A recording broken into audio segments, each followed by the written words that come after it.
Hello everyone. Yes, today is a very important day because we are going to finish the chapter and therefore we finish the whole curriculum for one semester course, okay, STA 2014, and it will conclude our journey of learning statistics.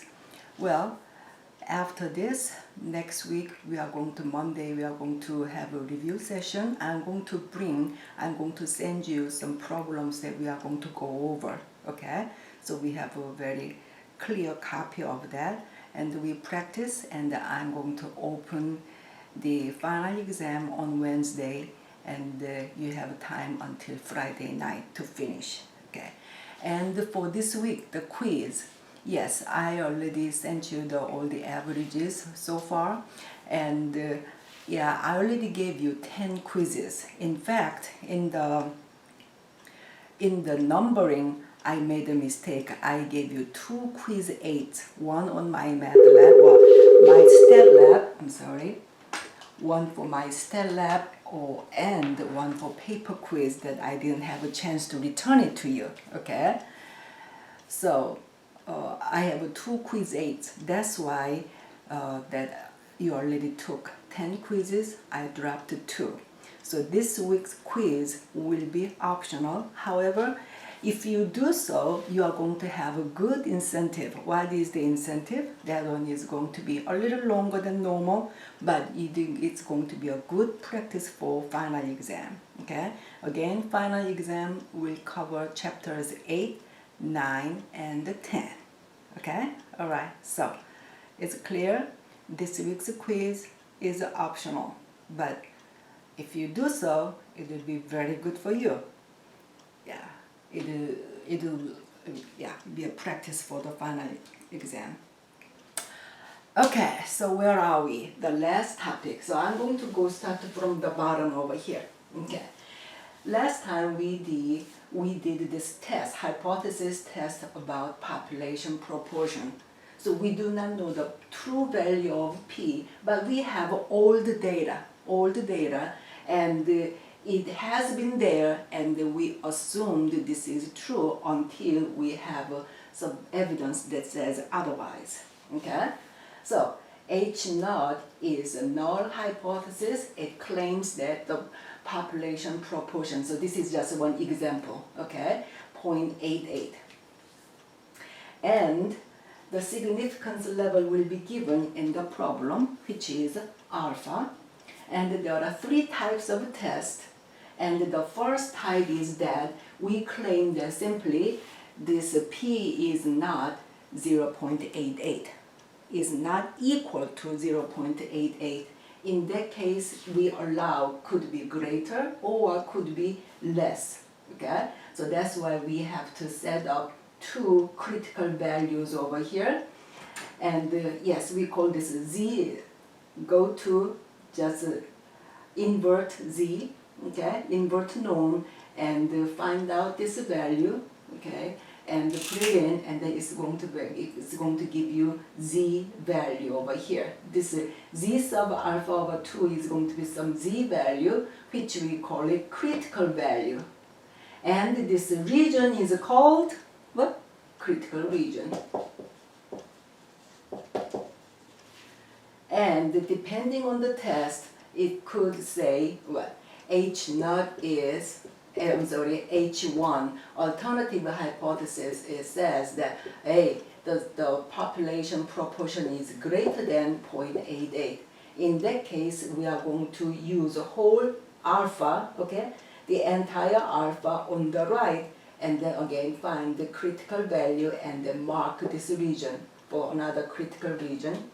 And this case is no alternative hypothesis is no. Here the population proportion is less than 0.88. In this case, go to the left, and then this point and this point is going to be symmetric. Okay? So whatever you have here, if you have a 1.645, it's going to be negative 1.645 like that. Okay? So you can copy from here, just give negative sign over here. So we set the stage like this. what kind of type we are going to do it will be stated in the problem, and the significance level will be stated in the problem, and this one we are going to catch. Okay, we have to catch this. So once you said, what are you going to do? What are you testing? Yeah, we are testing. It's like a coronavirus test. What do? They are going to swab your nostril and I don't know, it's a tongue, both places, and then boom, test kit is going to tell you that whether you have a coronavirus or not, correct? Okay? It's the same thing. This is a kind of a test kit, and what are you going to test? That is called the testing statistic. That is Z naught, which is P hat. It's basically like a Z score. Okay? Regular Z score looks like this. X minus mu over sigma. So this format. Okay? Instead of mu over here is we have a proportion. So it resembles that. And then you look at this formula and then you are going to say, hey, doesn't look right, Dr. Han. So why is not right? Yes, we do not know what exact value for this P is, correct? Therefore, you cannot have a P in the formula over here. So what do you have to do? Yes, we bring in P naught, and then you are going to say, hey, there is a P naught over here in the writing. Yes, that can be confusing, okay? So you have to do not just look at the formulas, but you have to read between the lines. That is, P naught is the value used in H naught, null hypothesis. Okay? So we never said this is P naught. We said P equals 0.88. But in the formula, when you make a testing stat, it is going to be, you must say P naught, and because we don't know P naught is going to be this value. And therefore, P naught has to be here, and P naught has to be here. Okay? So, this is one of these three possible tests, right? Your test will be one of these three types, and this is a testing stat. So this is the evidence that you have. And by the way, this is a P hat. This is the only time we use it. It doesn't matter whether P is 0.2 or 0.88 or 0.5, it doesn't matter. We never use until we come to this point. This is what? These three diagrams are depending on the test type and significance level. That's it. Okay? So you compute this, and this number, just if this number falls in this critical region, and then you say, oh, you see, as you see, these are like both ends, or like this extreme. These shaded cases are kind of extreme cases, or you may say unusual cases. I know we typically said unusual event means like less than probability of 5%. Okay. However, this unusualness, okay, that part is relative thing, relative to this significance level. Okay, so significance level, Z alpha, whole thing over here. Okay, whatever this is given, you are going to use this. So this portion is right end. That makes unusual. So if this testing statistic falls in this, that means it's unusual. Why is it unusual? Because our data, the prevailing data so far is outdated. It's time to change. Okay, we have a significant evidence that, or sufficient evidence that will show otherwise. This is not true anymore. That's what we are saying. Okay, this is not true anymore. It's time to change. But in our conclusion, all you say is we do reject H naught. Or if this number, this Z naught, falls in this unshaded region over here, okay, unshaded this part, that means well, it's kind of just okay. It looks a little different, but fundamentally the same thing. Okay, therefore we do not change. We do not change. Okay, maybe time has passed, or our system changed, or we have a new equipment. Doesn't matter. nothing significantly changed. So in that case, we do not reject H naught. Okay, so this is the only time we use this P hat and P naught, this number over here. Okay, today is about population mean. So as I said, we are going through just side by side. Those all the theories are parallel, but there is going to be two major changes over here. One change is that population mean. Therefore, we are going to use the letter what? Mu. Okay, we use the letter mu instead of a p. So this isn't just an example. So let's say H naught, the null hypothesis says mu equals 32. And the significance level is going to be again given alpha. So again, there are three types of a test. One says, well, the population mean is not equal to 32. Therefore, could be greater or could be less. Therefore, we have two-sided tails.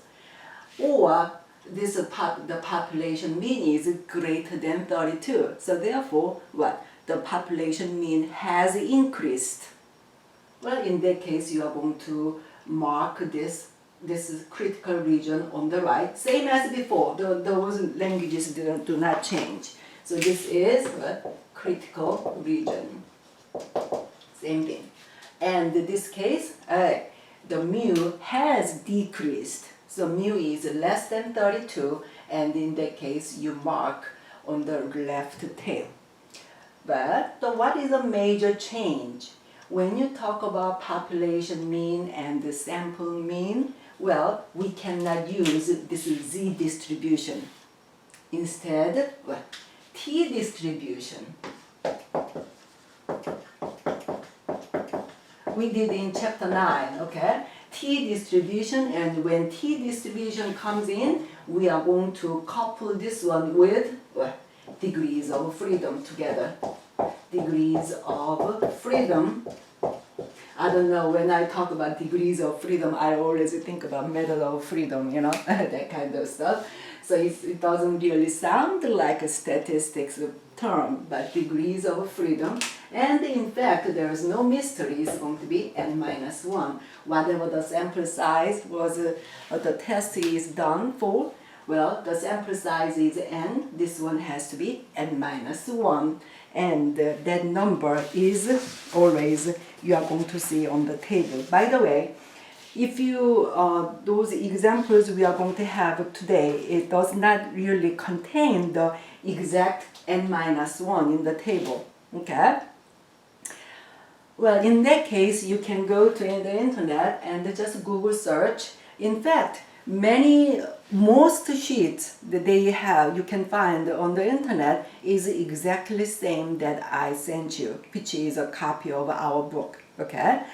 Well, so that means like they show you degrees of freedom like 1, 2, 3, 4, 5, 6, and everything, no gap, until 40. And then after 40, it's like from 40, 50, 60, okay? Then 100, 200, 500, 1,000, and then next one, infinity. Is like that. So you cannot find every degrees of freedom you need, but the calculator can do it for you. Okay? Alright, so because all you need is just you enter it, okay?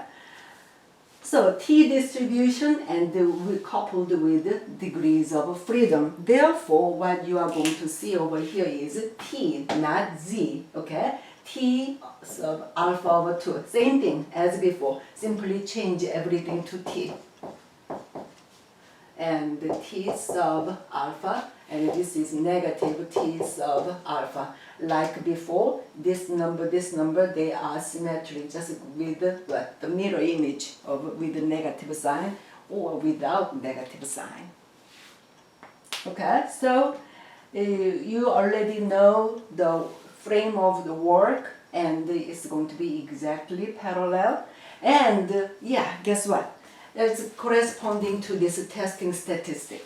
Okay, testing statistic. This time, of course, is reasonable to call it T naught, right? Okay?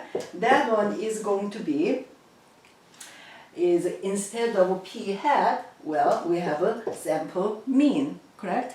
X bar minus mu.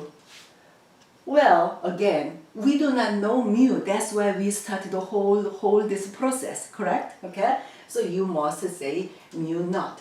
Mu naught is again what? Mu naught is the value used in H naught. Okay?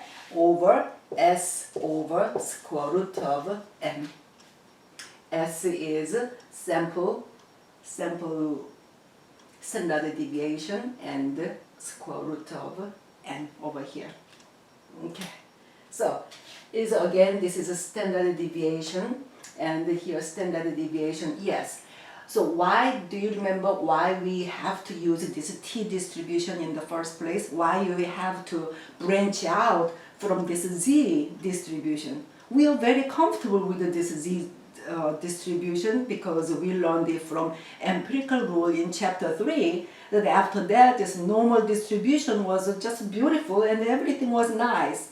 And why all of a sudden we have to deal with another kind of a distribution is that the standard deviation for the population is square root of this xi minus mu over n, sorry, here, like this, or squared over here. On the other hand, sample standard deviation is square root of sigma xi minus x bar squared over n minus 1. There is a mismatch over here. One is n, the other one is n minus 1. So we use n in the formula over here, but we are going to compensate this difference over here in another way, that is the degrees of freedom.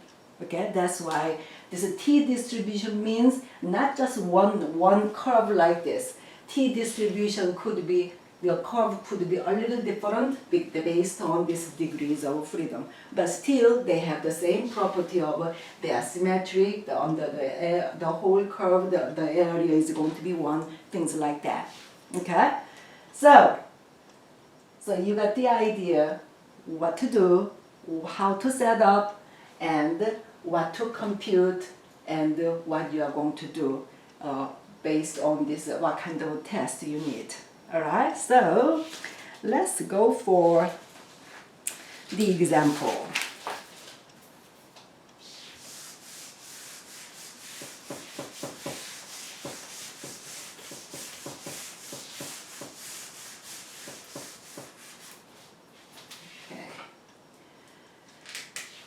The example on page 2.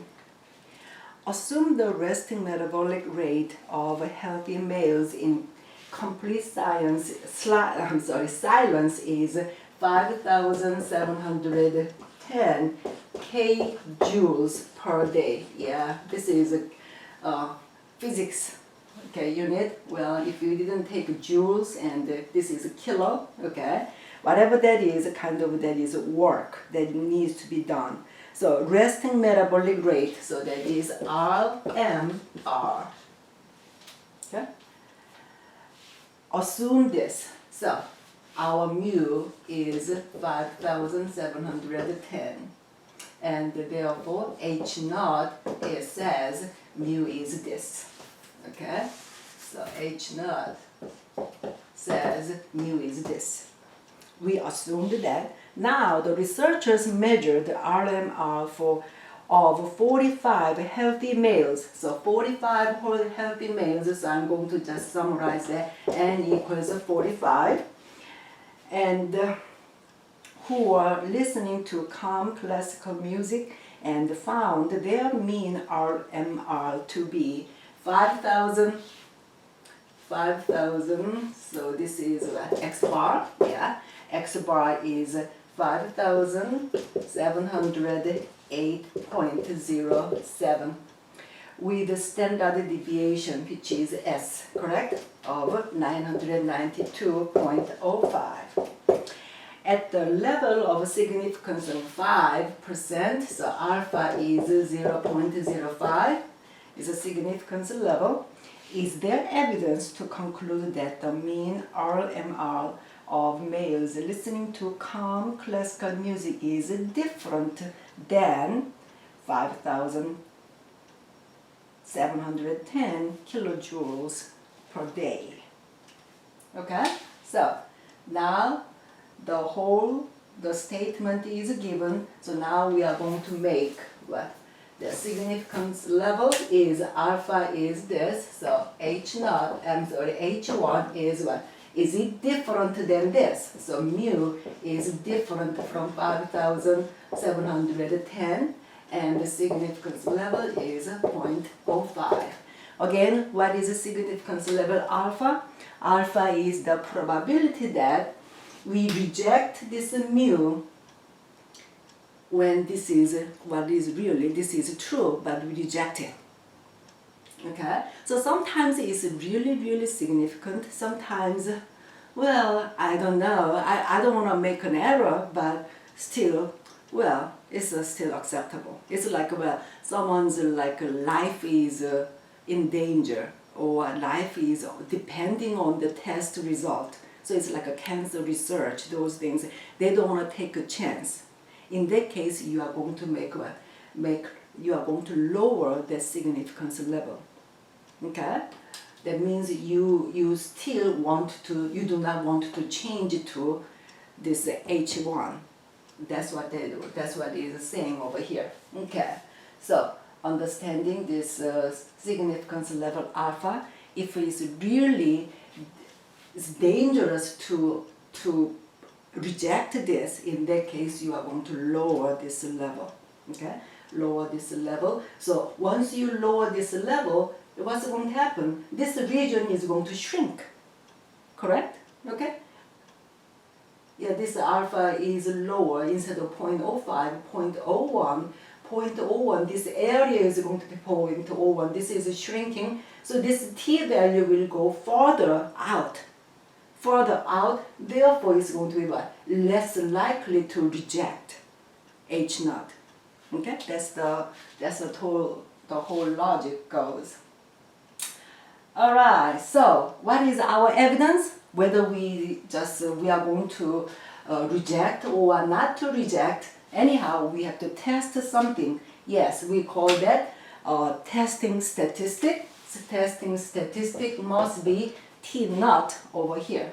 Okay, yeah, I wrote over here, I didn't erase that. So X bar, that is 5,708.07, subtract mu naught. Mu naught, again, we do not see mu naught, but mu naught is a value used in H naught. So that is 5,710 over this 992.05 over square root of 45.